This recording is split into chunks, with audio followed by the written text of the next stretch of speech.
Olá, antes de iniciar o nosso bate-papo de hoje, eu quero te lembrar para você acessar o link da Amazon aqui, que está na descrição do vídeo, que vai te levar direto ao meu romance Uma Fuga para a Felicidade. E a convidada de hoje é super especial. O bate-papo vai ser riquíssimo. É a médica psiquiatra, doutora Gabriela. Tudo bem? Como é que vai, doutora Gabriela? Tudo bem, Rosane? É um prazer por esse convite, né? Fico muito feliz por estar aqui e acho que vamos ter um papo muito legal. Vamos aproveitar bastante esses momentos. Com certeza. Quem sabe tu começa te apresentando, falando um pouco de ti, assim. Acho ótimo. Eu, então, sou médica, psiquiatra. Eu me formei em psiquiatria mais ou menos no início dos anos 2000. 3 ou 4 anos. Me formei em 96, entrei na residência um ano depois e me formei em 2000. No final de 2000. Então, nesse ano, no ano de 2000, o meu marido veio morar em Torres, porque ele foi convidado a dar aulas na universidade que tinha recém começado aqui, que é a UBRA, tinha aberto um campus aqui e tinha iniciado o curso de odontologia. Ele é dentista e foi convidado a dar aulas. E essa mudança dele acabou fazendo com que a gente fizesse um movimento de saída de Porto Alegre.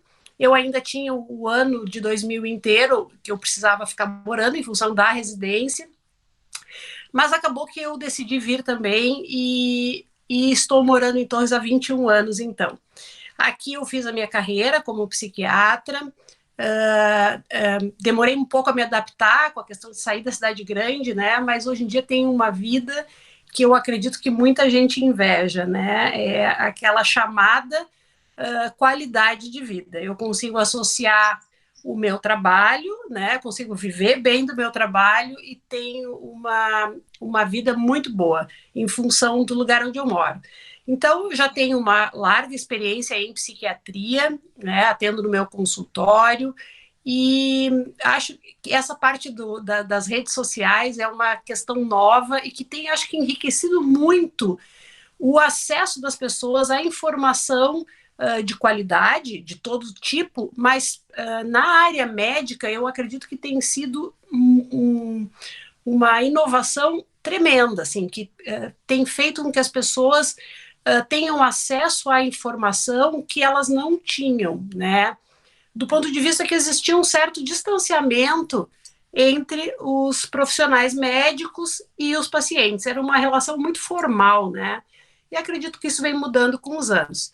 Então, eu não sou natural daqui, mas aqui fiz minha carreira e gosto muito de atuar, tenho certeza que escolhi a coisa certa a fazer e sou muito feliz com isso.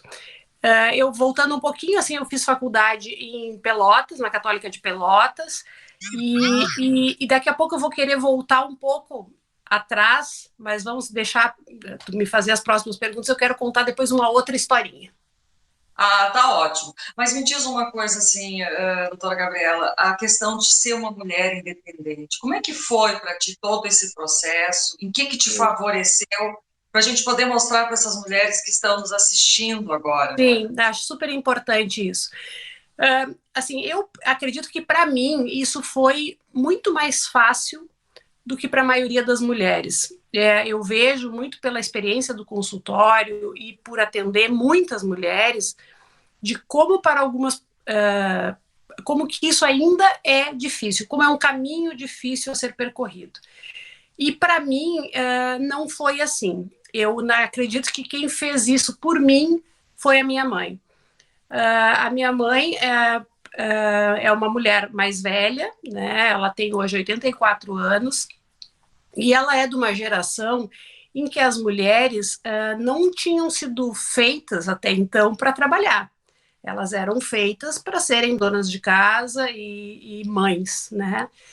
E a minha mãe, ela sempre teve uma visão muito diferente disso. Ela teve uma determinação em mudar a história, que seria a história natural Das dela. mulheres. É.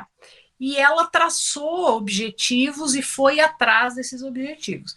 Então, a minha mãe, ela morava na zona rural, porque eles não eram agricultores. O meu avô, ele era prático dentista, e então ele optou por ir morar no interior de Pelotas, e a minha mãe então foi criada ali. Ela tinha só um irmão, e em função disso ela não teve acesso à escola. Ela foi educada pela minha avó até um período, ela frequentou a escola, as séries iniciais, e depois a parte do que eles chamavam de ginasial, ela fez a mãe dela que ensinou. E ela só foi poder estudar e completar o colégio e o ensino médio quando ela se mudou para Pelotas, né? Mas ela teve a paciência de esperar e de fazer isso. O irmão dela era mais moço, mas ele foi mandado para um colégio interno para estudar. Né? Aí já começam a aparecer as diferenças, porque era o filho homem, né? Era natural que fosse ter acesso à educação. E aí, quando ela casou, ela acabou o colégio, ela teve a minha irmã mais velha, e aí ela convenceu o meu pai de que eles tinham que estudar, os dois, que eles tinham que fazer faculdade. E o meu pai também não tinha faculdade, ele tinha um emprego público na época, e foi o que sustentou eles na faculdade, e eles foram os dois estudar medicina juntos. Quando a minha mãe se formou, ela se formou quando ela se formou, ela estava grávida de mim, né? Eu era a terceira filha, ela teve mais o meu irmão durante a faculdade. Eram 5 mulheres numa turma de 60 ou 70 alunos. Né? Isso já mostra, e nenhuma tinha a idade dela, porque ela era um pouco mais velha. A maioria era ali por volta de 10 anos mais moça que ela. Então, assim, ela lutou desde o início da vida dela para ter uma vida diferente. E ela nos criou, as filhas, mulheres, e os meus irmãos também, com a ideia de que a mulher era igual ao homem e às vezes até superior, pelo fato de ainda ter a questão da maternidade, que ela também fez questão de exercer, né? E assim ela fez toda a vida dela, né? Sempre lutando para ser igual, e ela foi igual, né? Ela trabalhou até muito tarde, até por volta dos 80 anos. Então eu acredito que para mim não foi uma coisa muito difícil, porque eu já cresci com essa ideia. Eu já tive a opção de escolher pessoas que estariam na minha volta com essa visão, assim, né, de que eu precisava me impor isso e ter essa postura de que a gente tem que se comportar de uma maneira a não permitir que abusem da nossa bondade, né, da coisa feminina, da nossa delicadeza, enfim. Então eu acho que um pouco da minha história de poder ser uma mulher igual, e hoje eu sou totalmente independente, sou casada há muitos anos, mas a gente tem uma situação de igualdade no casamento, muito positiva, muito diferente do que a gente vê nessas relações abusivas. Pois é, tu falou num ponto muito bacana, assim, dessas relações abusivas. Por que tu acha que a mulher de hoje, com tudo que tem, recursos, oportunidades, é uma abertura muito grande para que a mulher se realize, vá atrás dos seus sonhos, por que muitas ainda são submissas e se submetem a este tipo de relacionamento, sem conseguir sair e encerrar esse ciclo? Normalmente, quando uma pessoa se envolve num relacionamento, ela se envolve muito desprotegida, né? No momento que ela se apaixona ali, ela vai entrar para aquela relação sem imaginar e sem prever que aquilo vai se transformar em algum momento. A questão do apaixonamento lá do início da relação, ela acaba confundindo, e acho que principalmente a mulher, né, que fica mais frágil nessa situação, e faz com que ela demore muito a entender essa mudança para uma questão de abuso, né, de poder. Mas a gente vive uma situação, principalmente no nosso estado, ainda mais até do que o país, mas o país inteiro é um país machista, né, essa cultura nossa de impor a postura do homem como sendo preferencial. Então, eu acredito que muito dessa questão é porque ela foi ensinada a ser assim. A maioria das mulheres não entende que elas podem gritar, né, e ter poder, como a gente falou na questão do título da live, de poder se defender e gritar. Eu vejo assim hoje muitas essas denúncias contra situações de abuso, como que se agora as mulheres tivessem decidido que realmente elas estão vendo que elas podem se defender. Acabou aquela história de que tem que ficar em silêncio, né? Claro que a gente ainda vê muitas mulheres em silêncio, mas isso está diminuindo, né? Acho que estamos num caminho de ensinar as mulheres de que elas não vão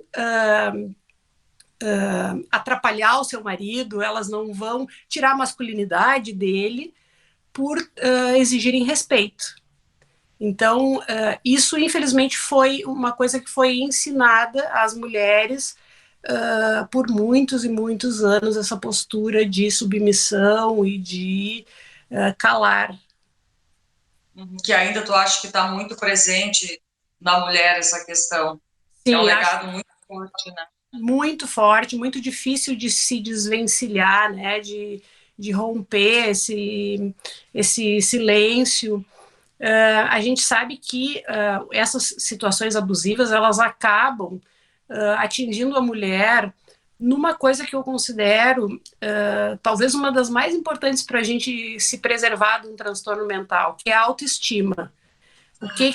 O que um homem numa relação afetiva faz para manter aquela mulher ali naquela situação de submissão? Ele tenta atingi-la naquilo que é o que faz a gente se sentir melhor, que é a autoestima. Esses dias eu até fiz um post falando sobre isso. Na realidade, a autoestima não é pela aparência, é pelo que a gente se sente, né? É aquilo que a gente sente da gente mesma. A pessoa pode ser uma pessoa feia, sem atributos nenhum, e se sentir muito bem, né? E na realidade, o homem que consegue manter uma mulher numa situação de submissão, ou é pela questão de poder financeiro, que a gente sabe que também ainda conta muito, mas por atingi-la na autoestima. E a dependência emocional também, né, doutora Gabriela? Como é que seria essa questão? Sim, porque daí ele atingindo a autoestima, ele faz com que aquela mulher entenda que só ele vai aceitar ela, né? Ninguém mais vai desejá-la, ninguém mais vai querer estar ao lado dela. Então, essa dependência emocional, ela acaba vindo em função de ele ter conseguido atingir a autoestima daquela mulher. E aí, claro, essa questão da autoestima, eu penso ainda que é uma das responsáveis pelo maior dano que uma relação abusiva pode ter na vida de uma mulher, que é o de provocar um transtorno mental mais grave. A gente sabe que as mulheres elas estão mais suscetíveis aos transtornos mentais do que aos homens. Isso também é uma coisa que tem muitos fatores envolvidos, mas essa questão de uma relação abusiva é uma delas, né? As mulheres elas são muito mais atingidas por transtornos como depressão e ansiedade do que os homens. Interessante essa questão, né? Então, depois que a mulher está destruída, ela está sem autoestima, ela tá insegura, que outros, assim, ela vai somatizando, o que mais que o corpo dela pode manifestar? Para essa mulher que está em casa nos escutando agora, sem força nenhuma para romper com esse ciclo, não tem como sair, só como um sinal, um alerta. Sim, na realidade a gente entende que uma das coisas mais, talvez que os psiquiatras e psicólogos há muito tempo vêm tentando falar, mas isso ficava às vezes uma fala meio para quem conseguia ter acesso, né? Assim, não era uma fala que fosse divulgada tão porque assim dependia das pessoas saberem, por exemplo, ler e ter acesso a uma leitura para poderem entender. Hoje em dia, eu acho que também uma das maravilhas da internet é as pessoas conseguirem ter acesso a esse tipo de informação de forma simples, né? Todo mundo tem um celular na mão. Essa pessoa pode ser uma pessoa analfabeta que ela vai escutar e vai ter acesso a boas informações, né? Então, assim, eu penso que essa questão a gente sempre insistiu na questão da fala, de que nada resolve mais uma relação conflituosa do que a fala. Mas, infelizmente, as pessoas ainda têm muita dificuldade de conversar. E mulheres que estão ali, como eu falei, eu acho que o que torna mais difícil de sair de uma relação abusiva é o fato de que se construiu um relacionamento. Normalmente não é um relacionamento que começou ontem. Até pode ser, né? Mas muitas vezes aquela primeira agressão, aquele primeiro xingamento, ele veio depois de muito tempo, em que o relacionamento já estava consolidado. E aquela pessoa, ela custa muito entender que aquilo é um problema do outro e não dela. Ela interpreta como falha dela também, né? E alguma coisa eu fiz de errado para estar nessa situação. Então, a mulher entender que se ela puder falar, se ela não conseguir falar com esse marido, talvez ajudasse, né? Mas se ele é uma pessoa que não aceita, vamos falar de casos mais graves, né? De homens realmente agressores, porque tem aqueles que podem não chegar à via de fato de dar um tapa, mas tem aqueles que fazem aquelas pequenos xingamentos do dia a dia, aquela humilhação, às vezes pelo jeito de vestir. Então, existem muitos tipos de relações abusivas, né? Então, se ela não puder fazer isso, ela tem que entender que com alguém ela tem que conversar. Ou ela pode procurar ajuda e tentar conversar com um familiar, ou se ela não quiser, procurar ajuda num serviço público, porque hoje em dia existem, né, vários serviços que dão esse tipo de apoio. E então, assim, ela vai, tu perguntasse nos sinais, né, que ela pode apresentar, ela pode começar com uma diminuição da capacidade de fazer as tarefas do dia a dia. Isso pode ainda irritar mais o parceiro, porque ela pode começar a ficar realmente frágil e ele não gostar disso, né? Normalmente a depressão ainda hoje, né, é dita como uma frescura por muita gente. Então, pessoas assim não costumam entender aquela situação. Então, todos os sintomas relacionados à depressão, né, como a tristeza, a falta de capacidade, às vezes, de tomar banho, de se arrumar, de fazer as tarefas do dia a dia, tudo isso pode ir aparecendo em graus variados e ela tem que, infelizmente, ela pode estar sozinha nisso, pode ser que ninguém queira num primeiro momento se meter, então ela precisa arranjar forças para pedir ajuda. Não que ela tenha que tomar nenhuma outra atitude de cara, mas pelo menos pedir ajuda. Uma rede de apoio primário é muito importante, né? Sim. E muitas não têm esse apoio externo, muitas não contam com familiares, às vezes, para ajudar, para dar uma orientação, para dar uma acolhida, né? Uma força para a pessoa tomar atitude. Aí como é que fica? Até porque a gente sabe também, tu falou na questão dos familiares. Hoje em dia tem, por exemplo, os centros de referência da mulher, que são centros de atendimento que a mulher pode ir lá e ela até não precisa denunciar, ela pode simplesmente buscar uma ajuda inicial, né? Normalmente tem psicólogas à disposição, mas infelizmente as mulheres elas têm medo que o marido seja responsabilizado de cara por aquela atitude dela, né? Afinal de contas, é a pessoa com quem ela vive. Então, isso se torna um grande conflito, né? O que fazer com essa pessoa que eu gosto, que é o meu marido, se é que ainda sobrou algum amor, ou que é o pai dos meus filhos, mesmo que eu não ame mais, ele, né? Ou ele é o provedor da casa. Então, todas essas dúvidas, elas crescem e isso às vezes impede de que elas busquem lugares como esses, que na realidade não precisa num primeiro momento denunciar, né? Ela poderia simplesmente procurar ajuda. Mas é muito importante que essas redes de apoio se formem, né? E que nem que ela vá atrás e uma amiga às vezes, e acho que a importância de uma conversa dessas é justamente as mulheres entenderem de que não existe mais essa questão de ficar quieta, né? Isso é um caminho sem volta. Os homens não mais conseguirão calar as mulheres. Então, eu acho que com tanta informação, aos poucos as coisas vão melhorar. Isso são mudanças, às vezes, que levam décadas, né? Mas elas... Você viu, saiu essa semana aquele cantor, né, que agrediu a esposa. Sim, Ele DJ, tinha... né? Ele conseguiu mais de 200 mil seguidores porque ele bateu na... Então, quem são essas pessoas? São homens que apoiam essa atitude dele, por incrível que pareça. Sim.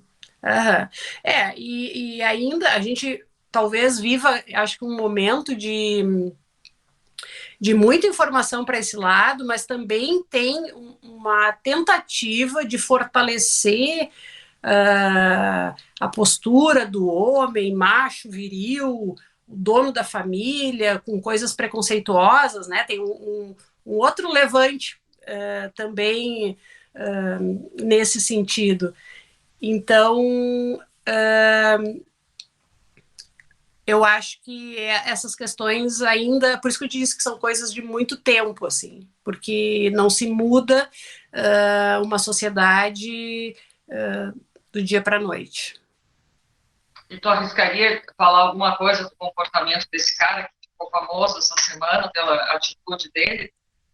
Isso aí sim, né? São coisas bem mais graves. Uma pessoa que faz aquilo daquele jeito ali, primeiro que ele tem certeza de que ele não será punido, né? Uma pessoa que age daquela maneira, ele sabe que nada vai acontecer. E a gente sabe que, com certeza, muito provavelmente, ele tem traços de psicopatia. Não existe essa possibilidade de alguém que enxergue o outro, que consiga olhar a outra pessoa, agir daquela maneira. E ele não olhava para aquela mulher, né? Ele só estava preocupado com a situação dele. Então, eu até nem sei muitos detalhes, mas eu vi as imagens, né? E é espantoso, porque tinha outras pessoas participando, né? A mãe dela, parece que era a mãe dela. Tinha, e eu acho que eu vi uma outra cena que eu não me lembro se tinha um homem também, acho que tinha uma outra. Também.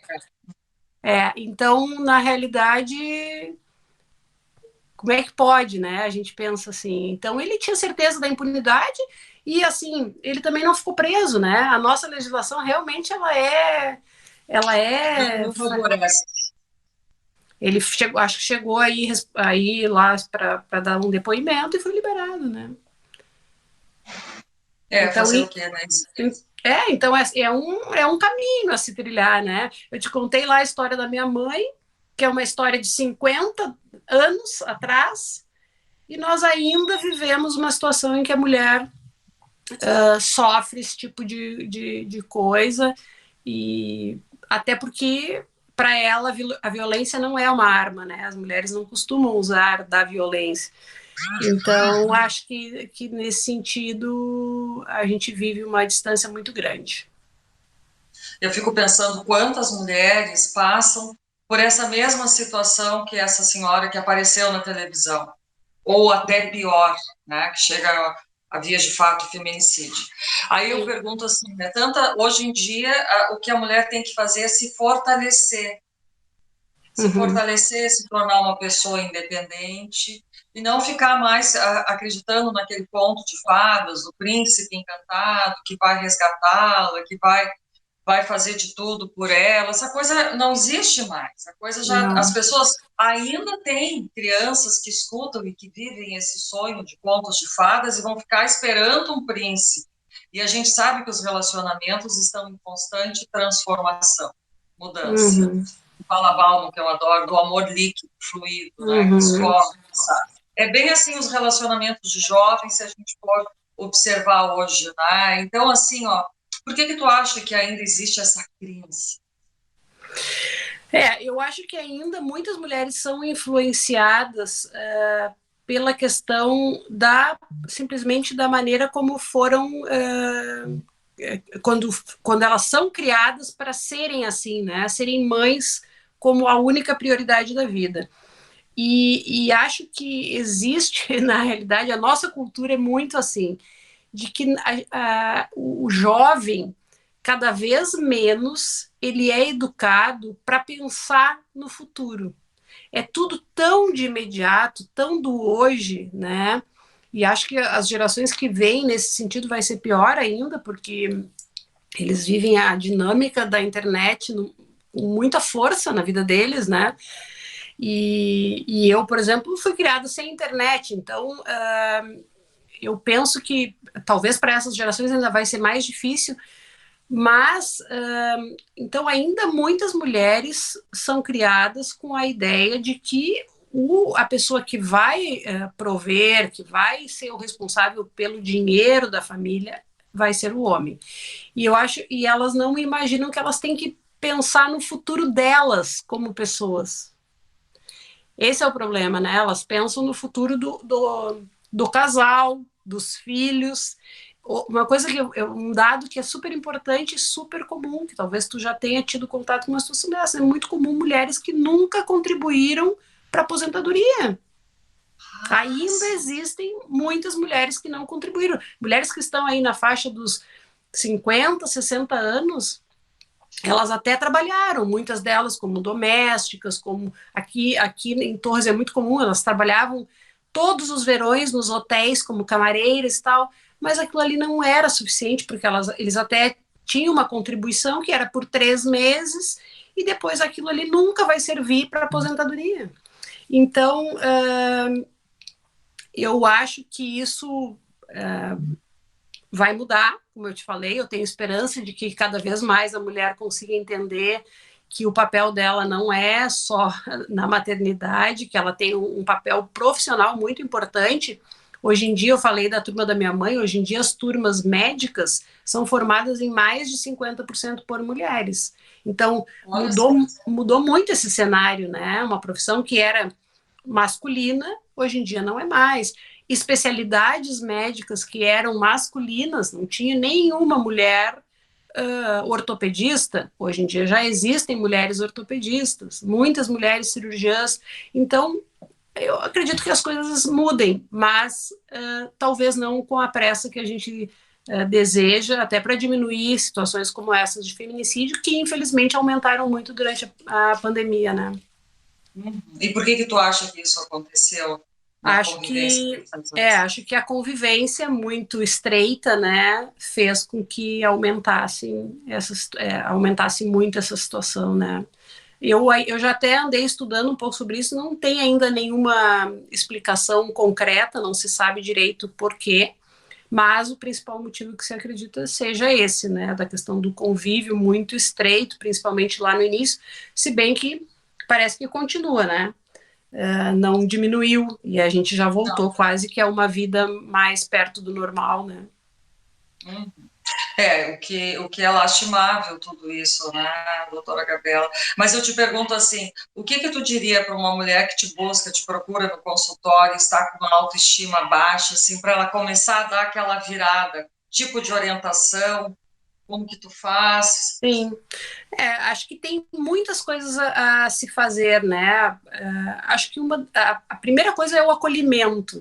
Essas mulheres, elas vêm extremamente frágeis, elas precisam ser acolhidas e entenderem que elas não têm culpa, porque elas normalmente se sentem muito culpadas e culpadas nesse sentido, de que falharam em ter um bom casamento, que elas têm culpa naquilo que está acontecendo, né? Elas não conseguem projetar essa culpa só para o parceiro.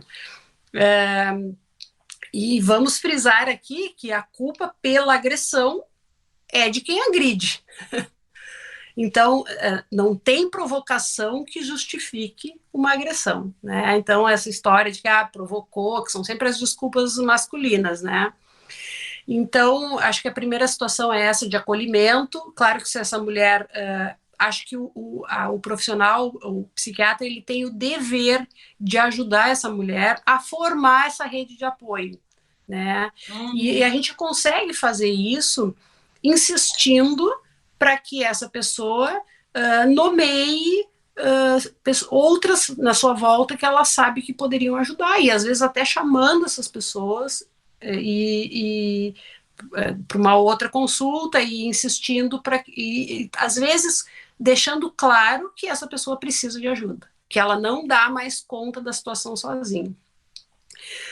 Claro que tudo que ela puder fazer para melhorar a sua situação vai ajudar. Então, se ela puder iniciar uma atividade física, que é uma coisa que ajuda muito na autoestima, a gente sabe que melhora muito a autoestima.